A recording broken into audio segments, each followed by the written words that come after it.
Depuis un an, la colère ne retombe pas. Dans le viseur des manifestants, le tourisme de masse.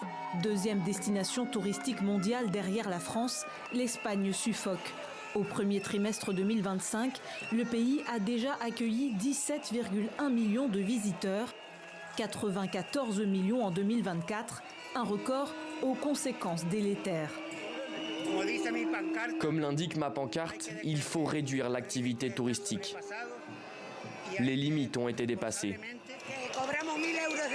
On gagne 1 000 € de salaire et on ne peut pas se permettre de payer un logement à 1 000 € de loyer. Comment on mange avec ça? On est là pour défendre nos droits, la situation est hors de contrôle. Explosion des loyers, disparition des petits commerces, pollution, nuisances en tout genre, les habitants sont à bout. À Barcelone, le phénomène atteint son paroxysme, 170 000 visiteurs en moyenne par jour.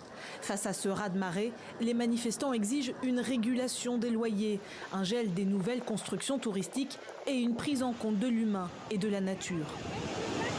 Nous devrions commencer à planifier des stratégies de développement du tourisme en ne tenant pas seulement compte des indicateurs économiques, mais également sociaux et environnementaux.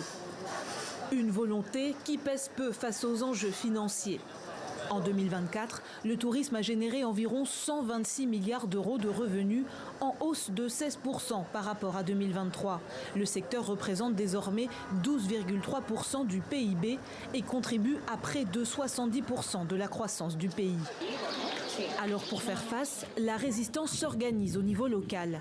Démonstration dans le village pittoresque de Bini-Bécabel, dans l'archipel très prisé des Baléares.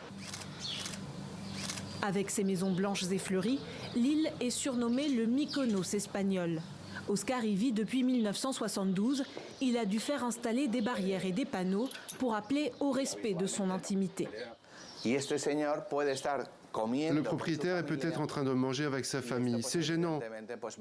Et le touriste, lui, ne comprend pas pourquoi on ne le laisse pas prendre la photo sur une terrasse privée. En réponse à cette exaspération, depuis l'été dernier, la visite de l'île est autorisée uniquement de 10h à 22h et la vente d'alcool interdite après 21h30. Des mesures qui inquiètent certains commerçants. Cela aura un impact négatif sur les commerces en général et les restaurants en particulier. Ça va nous affecter. Pour trouver des solutions à long terme, le gouvernement régional a créé un comité d'experts chargé d'élaborer une feuille de route. Un exercice périlleux. Alors que la région des Baléares vit à 45% du tourisme, de plus en plus de voix s'élèvent pour y mettre un terme définitif.